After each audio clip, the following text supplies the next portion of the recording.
have to start off by saying my mom is my best friend. However, we could not be more different. She's the exuberant, outgoing idea gal, and I grew up loving to go along with her shenanigans. I would describe myself as a more quiet, introverted, and loyal follower. However, when I became a mom, what I really liked is how my mom clearly accepted me as an adult, making my own choices and respecting how I would like to parent my child. I became the leader, she became the loyal follower. Welcome to the Mother's Day episode of the Bite Your Tongue podcast. Today we're celebrating mothers of adult children, and we're adding a bit of surprise throughout the episode. Listen for messages interspersed throughout the episode from adult children to their parents. It should be fun, so let's get started.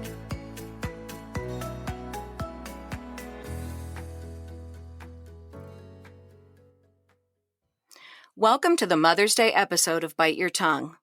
I guess Mother's Day should be one of those days we really don't have to bite our tongues, but I don't think that's the case. Today, Ellen's unable to join me, so I'm on my own. Wish me luck. For our last few episodes, we've interviewed experts in different fields to talk about parenting adult children. Today, for Mother's Day, I want to celebrate two mothers I've admired for many years. They are real parents of adult children who I believe we all can learn from. I didn't realize when I thought of them that they both are parents of just girls. One is a parent of 4 girls and one is a parent of 3. So let me introduce them. Welcome to Doria, a parent of 3 girls. Doria was actually my children's preschool teacher many moons ago and also a parent educator. Welcome, Doria. Thank you, Denise. I'm very honored to be here this morning. And welcome to Sharon, who is a mother of 2 girls and 1 set of twin girls, so 4 altogether. Thanks, Denise, for asking me to participate. This is great. I'm so excited to have both of you with me today, so thanks for agreeing to do this. And I know both of you are lay people, so just your life experiences is what I'm hoping you'll share, and I think it will be valuable to all of our listeners. So the reason I selected both of you is because when I'm with you, I feel joy.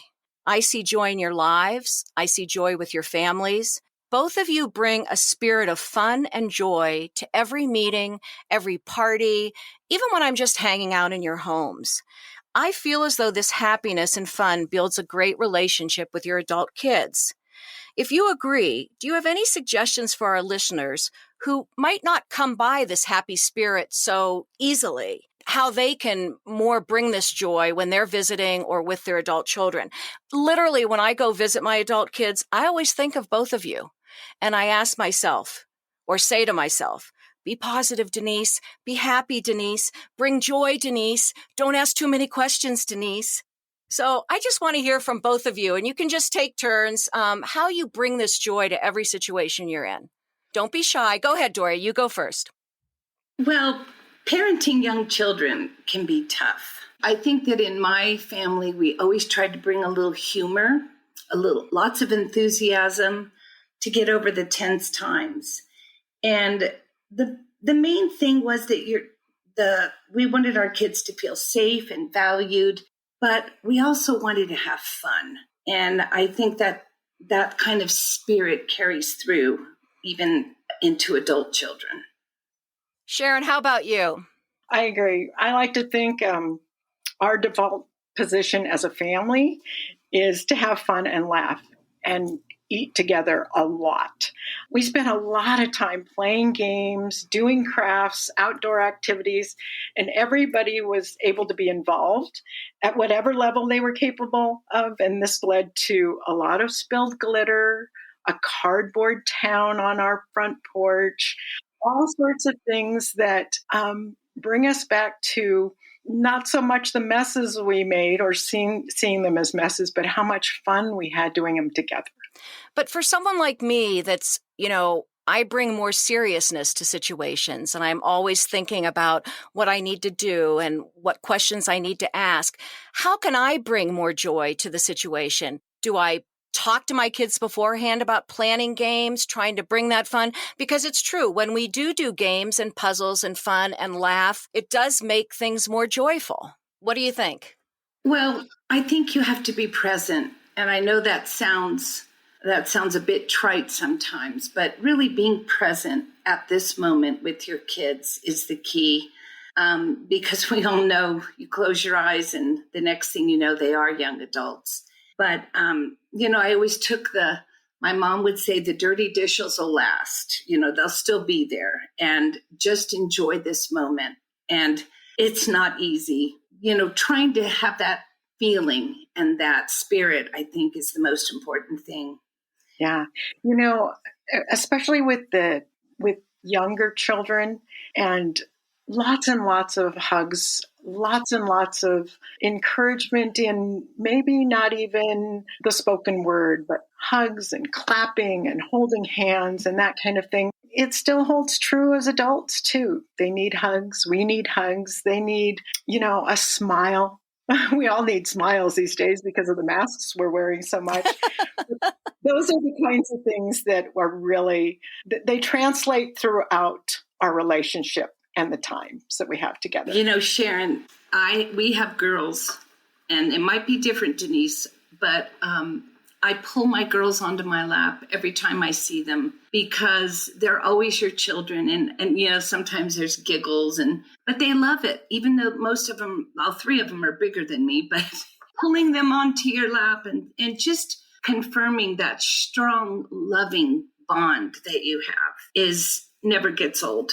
I think that's really special, Doria, and I think you're really fortunate because you at least have two of them with you in Denver, and Sharon has one. So both of you are lucky at least to have some of them around. I'm not so fortunate. Let's move on now. Now, when your kids are young and they are living with you, we're entwined in their lives. But once they begin living on their own, they begin to have families or significant others of their own, or they move away. It becomes harder and harder to feel engaged in their life without feeling intrusive. Do you have any advice on how to create that bond if you can't pull them onto your lap?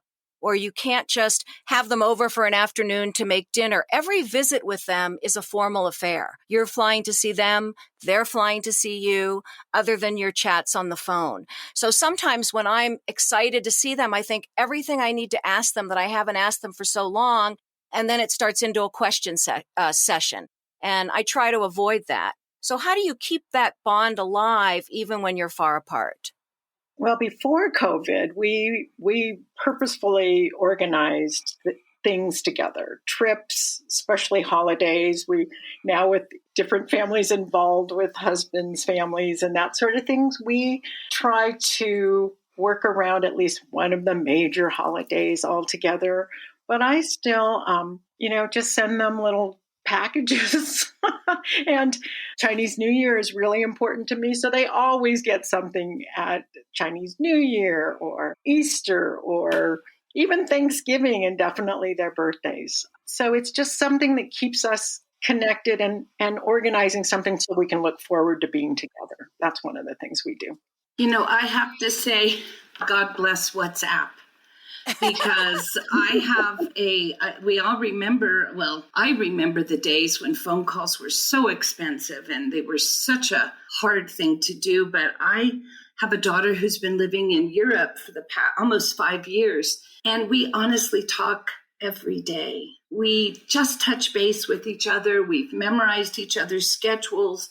I know what's going on with her. She knows what's going on with me. We feel so close. Our family also has a running WhatsApp account that everyone comments on, sends pictures on. And so although she lives so very far away, I feel like our connection is so relevant and so close, even though we've got those miles between us. And my other two girls, I don't know if this is normal or not, but boy, we talk every day too.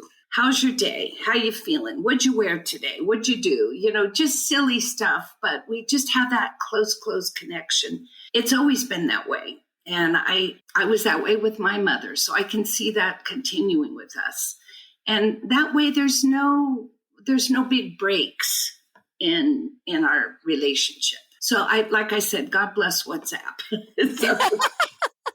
How about you, Sharon?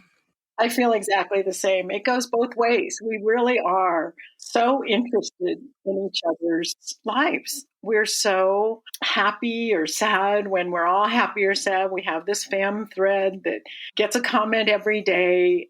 We speak all the time together. And my daughter with our first grandchild has been so generous and calls every morning with the baby so that she recognizes our faces. And it's really a lovely, lovely thing. And we are so thrilled about the ability to do that digitally, really. So, this sounds like things that have been going on in your families for many years. So it wasn't something you just created as kids moved away or as they became young adults. Now you're talking to someone who really doesn't have that close connection with their child. They're connected. They speak maybe once a week, once every 2 weeks. They love each other very, very much, but would like to increase that bond. What sorts of, ideas or talking points or things they can bring up that don't sound judgmental or questioning or intrusive that may open the door for some of these parents? I have to admit, it starts early. And one of the things that my girls and my husband and I have talked about is how we prioritized eating as many meals, or especially dinner, together. And those times that were prescribed and expected always allowed for conversation. And because of the things that we were involved with in our work and in our volunteer lives, my husband and I, we brought up subject matter that may have been uncomfortable or taboo in other places, but we really were able to talk to them at relatively young ages about different things. And they appreciate that now very much. And that's some of the starting blocks for when you're together, where everybody gets asked how their day was, what was the best part, what was the worst part, is there anything special or sad that they wanted to share. And that was really the seeds for where we are now.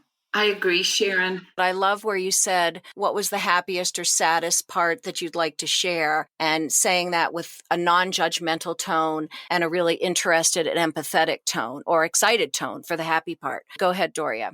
Oh, I just want to say my family is Greek and food is everything. So it was exactly the same thing in our house.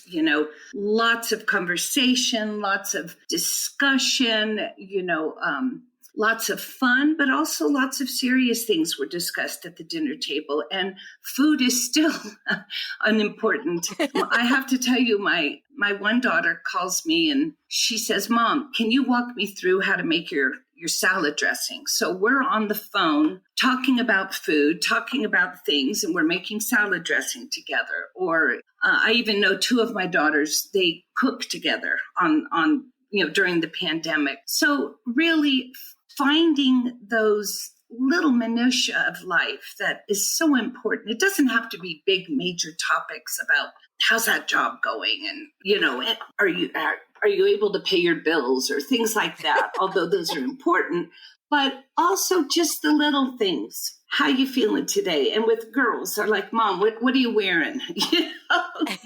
So just touching base, and we're all alive right now, and just make the moment special, even if it's a 2-minute phone call. Make it happy and special. I really love that. I love that. Okay, so we've talked about so many positive things, but if you had to guess, what are the things about you that might drive your young adult children crazy? How long do we have?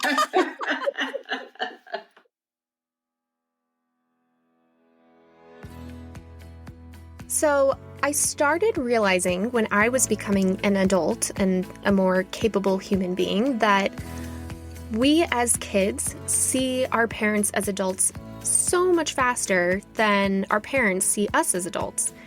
And that misalignment can be really annoying because I think becoming an adult is a lot of fun. You're figuring out how to do things. You're not having to ask questions of your parents all the time. And yet at the same time, your parents are giving you advice all the time. So I think really the things that might bother me about my parents sometimes is when they're being so well-intentioned, but they might be treating me like I'm maybe a decade younger. Checking in on, have I brought my car for an oil change? Have I done my taxes? How are finances going? Things that it's just they have a hard time seeing us kids as adults and maybe not needing them as much. So that drives me crazy. But really, what bothers me the most is when it turns out they do, in fact, still know more than me on a lot of things.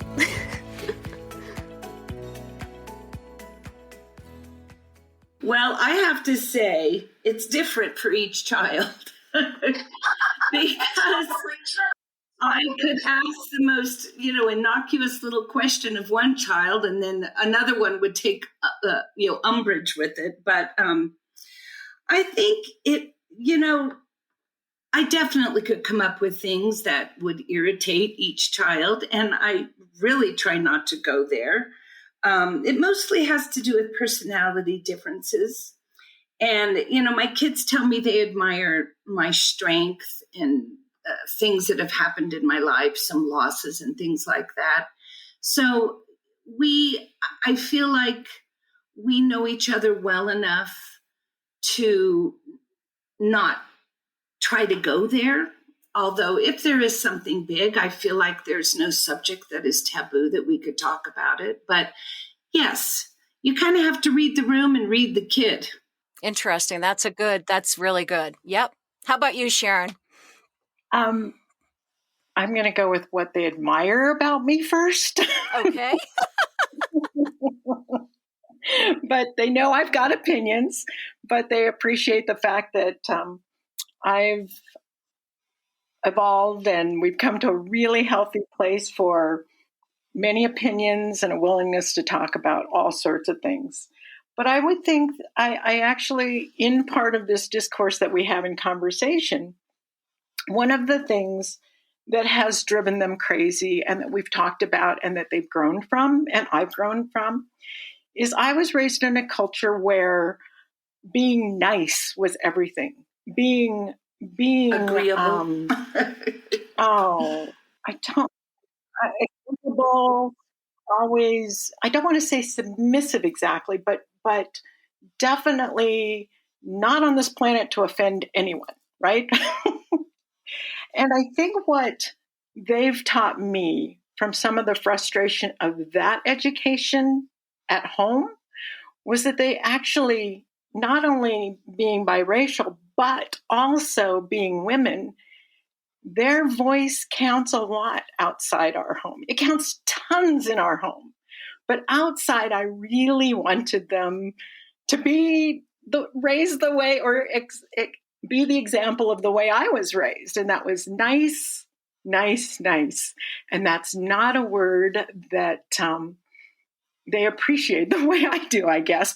But it is something that I know annoys them periodically when saying, "Oh, were you nice?" And it's And I want to make a note that Sharon is first generation Chinese American, right? Sharon, is that right? Yeah. So we have two very ethnic ladies with me today. So it's been interesting to be so proud of them finding their own voices, and yet at the same time going, "But wait, was that too aggressive?" And they'll say, "No, that's how I got my raise, or that's how I got my job, and I'm good at it, or I'm funny." And those are not things I would say for myself. So the whole thing in terms of annoyance, is a compliment to the way that they've come through this. They've been very nice to me about it. Thank goodness. But it does annoy them. That makes perfect sense. That's wonderful, Sharon. Thank you. what role do your spouses play? Dory, I'll move to you since Sharon just finished. It's a team effort that keeps these relationships healthy, I assume. So what role does your spouse play? I happen to know Doria's spouse quite well and think of him as a big kid. But I'd like to know from you, Doria, what role your spouse plays. Well, I believe the best way to put that is that my husband, my girl's father, and I share a lot of the same values. We both have the same moral compasses, and that we've tried to, pass along to our kids. But that's where the likeness ends. we are completely different people. We have completely different passions.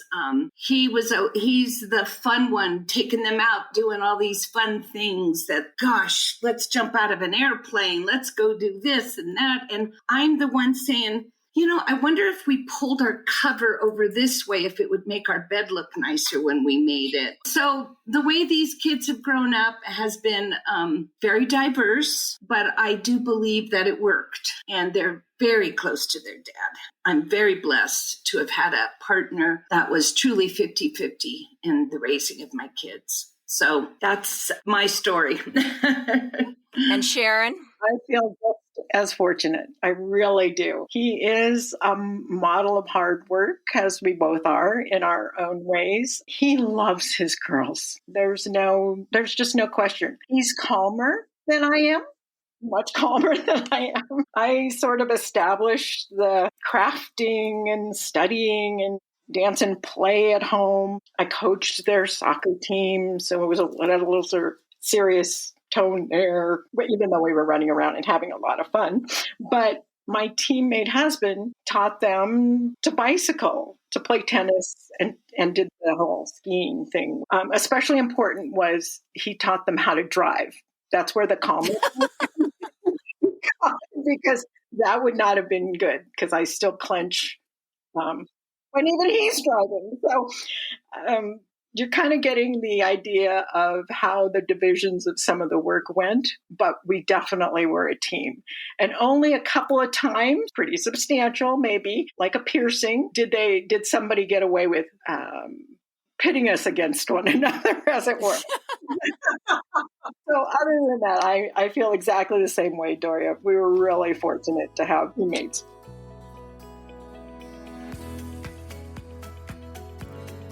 So my mom does a lot of things super well, but one thing that I'm very grateful for is how interested she always is in the things I'm most passionate about. She's always willing to dive deep and get very technical in topics that I know she really doesn't have much of a background or understanding in. But she's really good at asking questions and, allowing me to just converse with her about the things I care deeply for. I think this is a rarity in the world, and it's something really special when you're able to share that connection with your mom. And she's always been, a superstar at cultivating that sort of relationship. Do the spouses ask the tougher questions? I think Tom was always a little wary of girl issues. He would run it by me. But, as far as things like their finances or figuring out when their tires need to be rotated or things like that, he was always the one that they turned to for that. But no, I think I got the tough questions. And I think when you come out of a generation being raised by parents that were raised by Europeans and a traditional family, my kids ask me and talk to me about everything, whether or not I'm ready for it. Very open. And I have to admit, sometimes that's hard. I have to make sure that I am moving with the times, but true to myself and being authentic. So I think I get the tougher questions for sure. I completely agree, Doria. I really feel like I've gotten the tougher questions.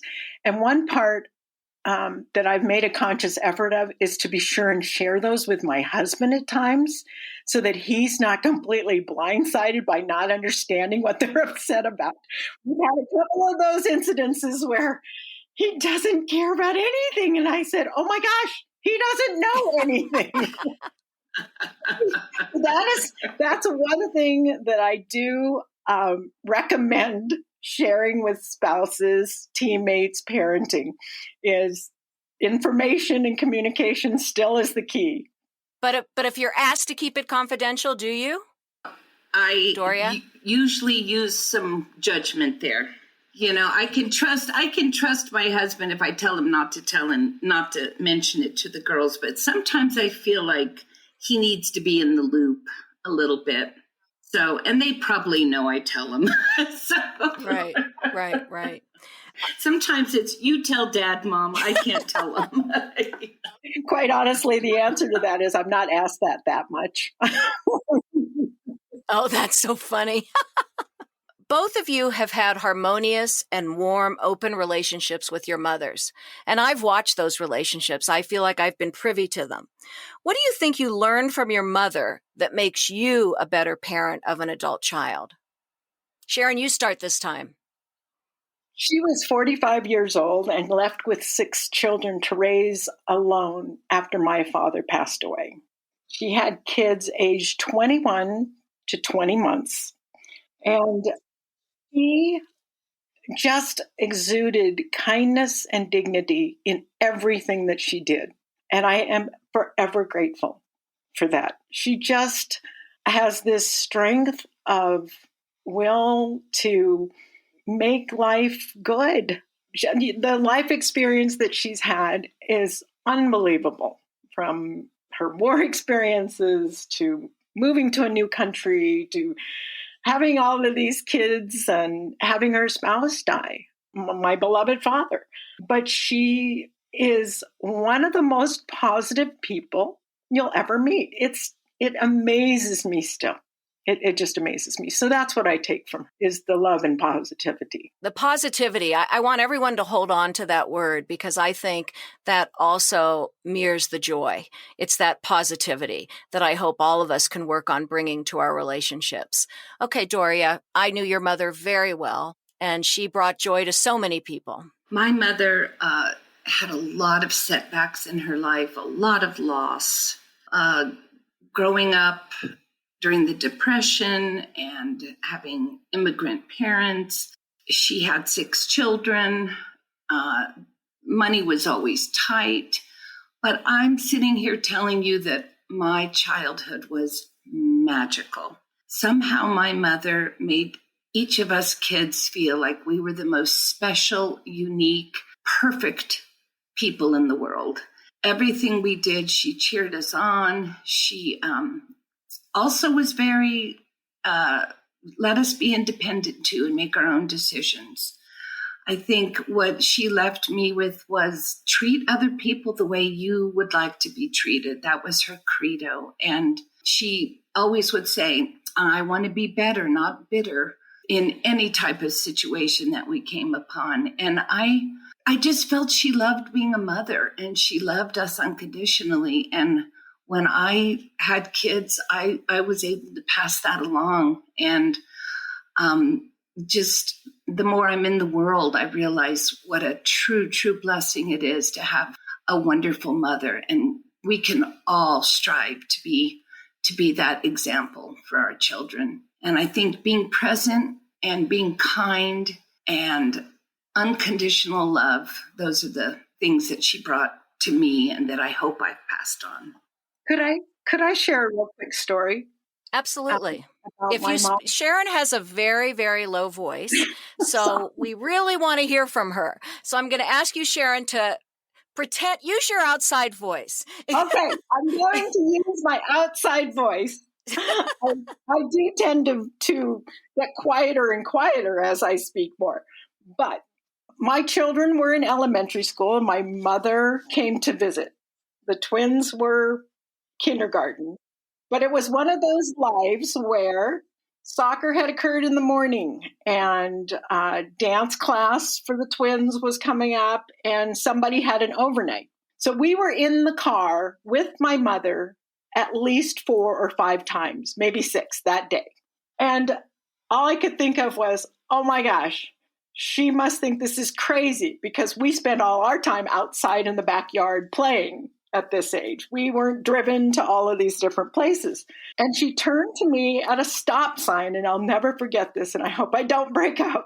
Turned to me and she said, "You are a wonderful mother." She said, "You are a wonderful mother. I cannot believe what you do because I don't understand these times because we did it so differently. But you are doing a great job with your children. I am so delighted. I know we'll talk about this a little later, but I am so delighted to be a grandmother, to be able to tell my children that someday." Interesting. So she could have turned to you and said, "I'm tired of being in this car. Why aren't your kids playing outside? We never did any of this." And instead, she validated who you were as a parent. Every crazy thing I was doing. And that's actually what was in my mind, was she's going to criticize what was happening that day because the children didn't seem to actually be running and playing or outside at all. Right, but instead, right. She supported me. That's amazing. Lovely, wonderful, wonderful story, Sharon. Wonderful story. I will hold both of those. I think from Doria, I will hear better, not bitter. I will hold that. And from Sharon, I will hold if I ever become a grandmother and will tell my children what wonderful parents they are, because we know they are, even though times have changed. They have the love that we shared with them through their lives. So pull back from what we know and validate them for who they are. So I'm newly engaged, and one thing that bugs me about my mom, and something that she was even doing when I was very, very single, would be starting to ask me when I was going to have children. And now that I'm engaged, she is asking me that question even more, so that kind of bugs me. And then one thing that I absolutely love about my mom is that she is my biggest cheerleader. She's my biggest fan, and she always gives me the best, most sound advice. And even if I don't follow that advice and I make my own decisions, and even if they are the wrong decisions, she's always there to support me and help me through it. And I love her. Okay, so both of you have adult children who are married. We recently interviewed a wedding therapist, and that episode will actually drop after this one, but it's already been recorded. What would your top 3 or 2 pieces of advice be for adult parents entering that wedding planning stage? Well, Sharon I happen to know Sharon has some wonderful ideas. We just 5 years ago went through a very joyous occasion. And I'd like to tell everyone out there, it's not easy bringing 2 families together. 2 families might have different spiritual orientations, might have different ideas, but I learned early to just be open, be supportive, and it's their special day. I think kids today, they know what they want. They want it to be their own. They want it to be something very unique and something personal. Being married in the Greek Orthodox Church was not that experience for me. So I really I enjoyed watching different ideas and the different things they had, and they did it together, which I just thought was so fun. So I think my point being just to be open and be supportive, even if it's the letting go of the balloons or the birds or the whatever people do these days, it's different. It's fun, but just be joyful with them instead of trying to micromanage. That's my idea. It sounds like you bit your tongue quite a bit. To be honest with you, I was biting my tongue more for the generation before me, out of respect. They had ideas and religious kind of situations. And we had to I had to explain a lot of that to the other generation. And it was a little tricky. I'll be honest. We're a loving family and we worked it through and we discussed it and everything worked out really well. But just know there's going to be issues. With love and patience, you can get through it. and better and not bitter, exactly. Right? Okay, Sharon, speak loudly. Okay, here we go. It's a bringing together of yourselves. What we've told our kids, it's a bringing together of yourselves and your communities. These two families are coming together, and we know more and more you don't do it all by yourself. You want that community to understand that they're so thrilled to be a part of the commitment that they're making to one another. So allow that for yourselves. And then in developing your family, your little family to a larger family, you get to define, just like what Doria was talking about. They get to define who their family's going to be, including their blood family and friends and all sorts of people that can support them through this life together as parents, as any other at any other capacity. So one of the things that, besides remembering that you're bringing your communities together and that you're developing this family for yourselves, is we really strongly believe in the whole idea of some sort of premarital counseling, whether it be with an organization of faith that you may be involved with or a professional marriage counselor or anything. It's just really nice to be able to talk to an uninvested person, as it were, about issues of finances or, your love language or what the expectations of parenthood or parents are. And that's three of the things that we think about when our kids get married. I think that's a really, really great idea. I think, sometimes people think counseling is for when you're having problems. Oh, why are they going to counseling? But really, counseling can also be for building a stronger, better understanding and forward marching relationship. Is that, Absolutely. Am I saying that properly for you? Yeah. I don't want to take words from your mouth. No, that's exactly it. Yeah, you do. You put it much better. I don't think so. We're going to go into something that everyone asked me about. And when I started my podcast, I would say that the majority of parents who emailed me to ask me what topic should be covered, this one came up all the time. How to give advice. How do you give advice and refrain from being judgmental? Do you give advice that's not wanted or that is not asked for? Do you wait to be asked?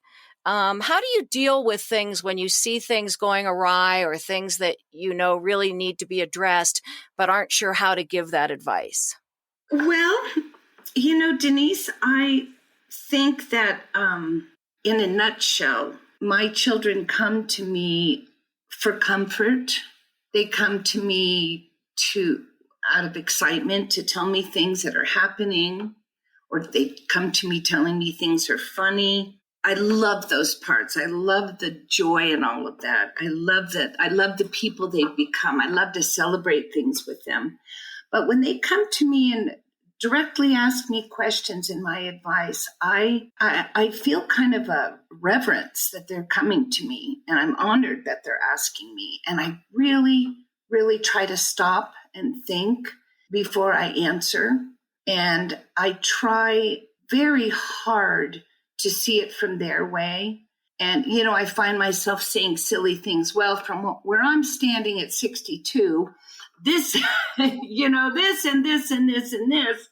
But I really don't find myself ever saying, you should do this, or you'd be better off if you do this. I feel like my role at this time in my life with my adult children is more of a supportive role and a comfort role. It's, they're in charge of their lives. They're all financially independent. They're doing their thing. If I saw something very destructive or, something happening in their life, I would be the first one to bring it up. But I really trust them, and I really know them well enough to know what they're going through. It's not a big issue. Now, they might say something different, and I have blundered. Trust me, I've blundered, and we always end up laughing or crying about it the next day, but it's always discussed. I would say most of the time it's more just of a supportive role. So, yeah. Good. Thank you. I love that, Doria. Sharon? I freely give my opinion, but I try very hard not to have the opinion feel like a judgment.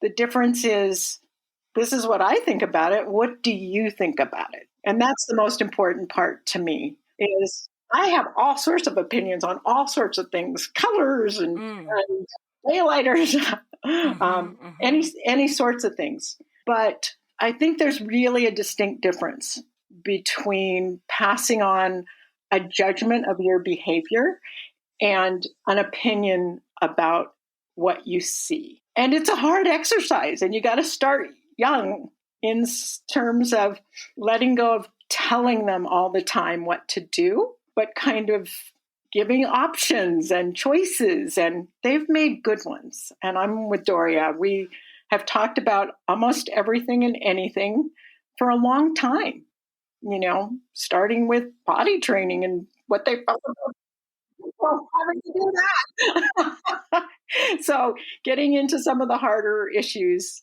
And there are times, without question, I say to myself, zip it. Wait a minute. Don't you say bite your tongue? No, I'm sorry.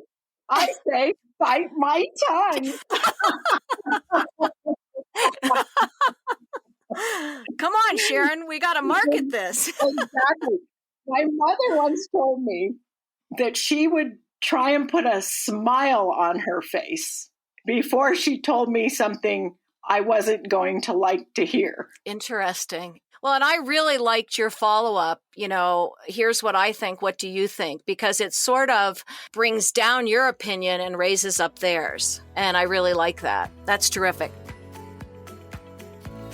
Oh man, I think the thing that bugs me the most about my mom is her lack of trusting me to make my own decisions, even though I'm a grown adult.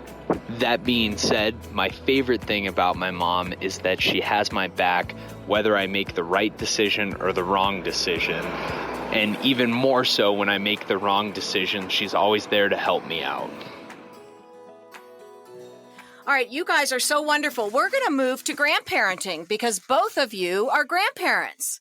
I am not, so I'm so anxious to hear what you have to say. And I know both of you are highly engaged in the lives of your grandchildren. Doria has a grandson locally, so I'm going to start with Doria. You were a preschool teacher. You know so much about raising children. Do you have to bite your tongue all the time? How do you often offer parenting advice without sounding critical or judgmental, or you just don't do it? I have a friend who once told me, and I think she's a terrific mother too, and the new thing when her child had their first baby was no pacifiers. So they were running around with their finger in the child's mouth all the time. And my friend kept saying, he needs to suck, but she had to bite her tongue.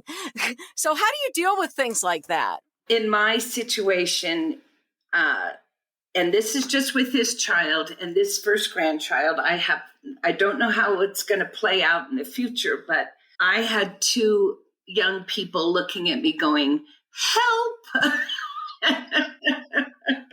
Why is he crying? So it was different. They were asking me my opinion. They were begging opinion on things. And, it's the delivery. It's the compassion that you use when you see things that, you think, I wouldn't do it that way. You have to bring it into the situation with a lot of love, with a lot of compassion for exhausted people and just all of that. I mean, it really has been a joyful time, going through.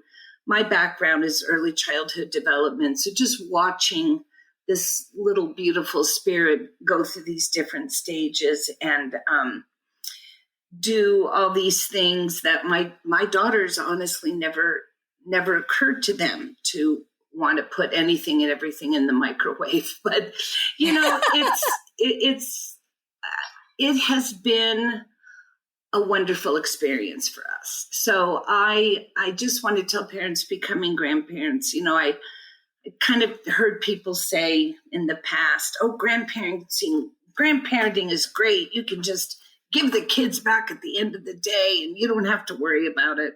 And in a way, that's true. I trust that these two young people are doing their best, but your heart never rests, after that little one's in your life. But so I think with this one, opinion giving came very easy, and it doesn't always work, but we try. Now, for Sharon, what I want to know is she has one granddaughter that lives in another state. And I know when the baby was being born, Sharon lived with her daughter and son-in-law. I thought it was a month, but I think you said 3 months, Sharon? 2.5. 2.5 months.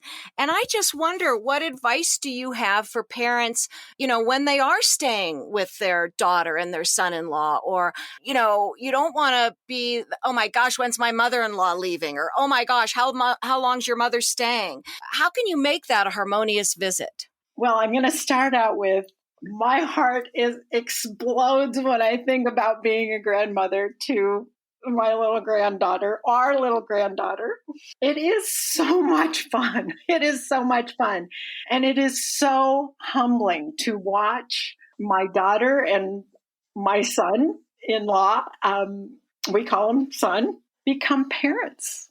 It is just a beautiful thing to think of your child being someone else's mommy. It's just a really fun thing. About living and visiting with them. For one thing, my son is a very, very kind and generous soul, and knows when you get involved with my daughters, along come their sisters and their parents. They know how close we are, and they are generous to a fault in embracing us. So that I give the shout out to my son-in-law. I was there to help and to support as much as I could. And when I wasn't doing the things that I knew would help them, I would ask them, and then I would really give them as much space as I could during the times when we weren't just active, because this was a little family that was trying to come into its own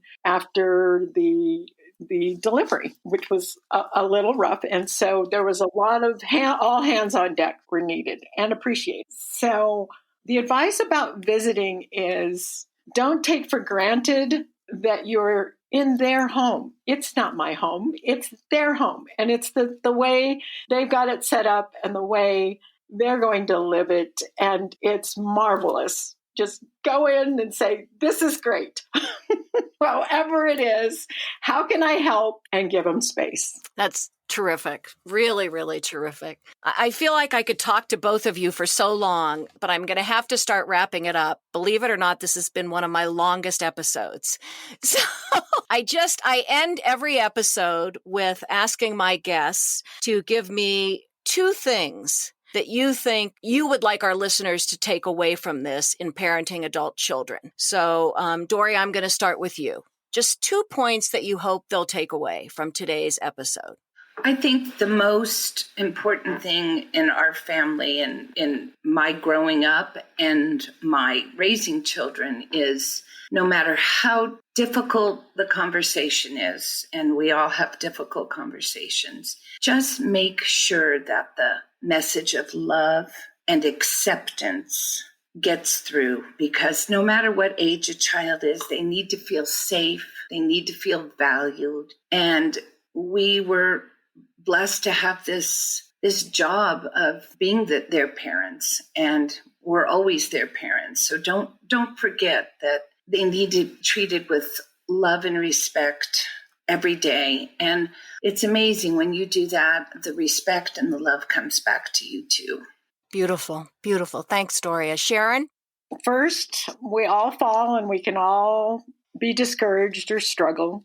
And I just want us to remember to be kind to yourselves and to be kind to others. And we as parents continue to strive to consistently provide a loving and safe heart home. No matter where we are, our hearts are your home.